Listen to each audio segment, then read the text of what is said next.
Αν πάει κάποιος να μιλήσει στο κανάλι 1 που θα είναι το δικό μας, δεν πρόκειται να μιλήσει ποτέ. Οπότε πρέπει να βρει το συγκεκριμένο PMR για να πάρει επαφή μαζί μου. Αφού το βρούνε τα PMR, εγώ θα βρίσκομαι σε κάποιο σημείο εδώ πέρα. Τέρμα αγωνία, οπότε καταλαβαίνετε έχει τρεχαλιτό. Εννοείται ότι άμα τα σκάπ, το ένα βρεθεί με το άλλο, παίρνουν επαφές και τα λοιπά, αναλόγως αυτό πώς θα το καθορίσουν οι αρχηγοί των ομάδων. Σκοπός είναι αφού πάρετε βρείτε το PMR να πάρετε επαφή μαζί μου. Θα κάνουμε μια ανταλλαγή συνθεματικών για το τυπικό της υπόθεσης, για επιβεβαίωση του αληθούς δηλαδή. Εγώ δεν ξέρω βέβαια αν είναι κιανός ή ερυθρός, από τη στιγμή που κάνουμε ανταλλαγή των κωδικών τελείωσε. Και στην ευρύτερη περιοχή που θα έχουμε δώσει ένα ραντεβού με αυτόν που θα πάρω την επαφή, θα πρέπει να ρίξει ένα καπνογόνο. Με το που δω εγώ τον καπνογόνο, θα βγω από τη φωλιά μου έξω για να γίνει η διάσωση του στρατιώτη Ράιαν. Υπάρχουν και tie wraps. Αν με βρουν οι ερυθροί, θα πρέπει να προβούν κανονικά σε σύλληψη. Αν θέλετε τα χρησιμοποιείτε, αν δεν θέλετε δεν τα χρησιμοποιείτε. Αν με βρουν οι κιανοί, ακολουθώ με το team κανονικά.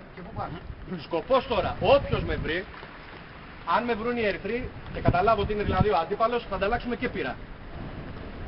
Ναι, σε αυτή την περίπτωση πεθαίνει. Αν σκοτωθώ, ναι. Τι γίνεται. Ναι, σκοπός όμως εσένα είναι να μην σκοτωθώ. Αυτό λέμε. Αν σκοτωθείτε και δεν. Θα προτείνω να μην με σκοτωθώ. Άμα δεν κάνει μια δικαιολογία. Και σκοτώνει τον πιλότο. Λαμβάνει.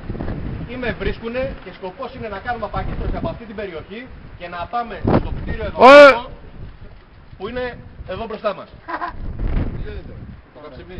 Όταν φτάσει οποιοδήποτε περίπολο εκεί, σκοπός είναι να κρατήσει για 20 λεπτά, γιατί θα έχουν επαφές με τους άλλους κτλ. Για να μπορέσει να γίνει αποστολή των δεδομένων.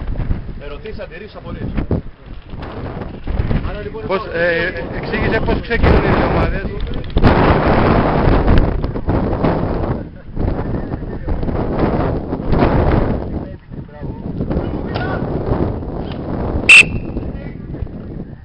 Έλα, κάτσε εδώ, κάτσε εδώ.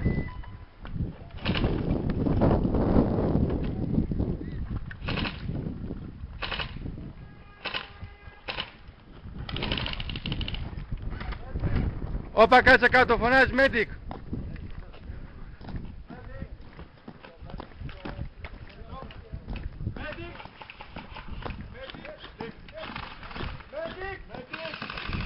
Όπα. Όπα.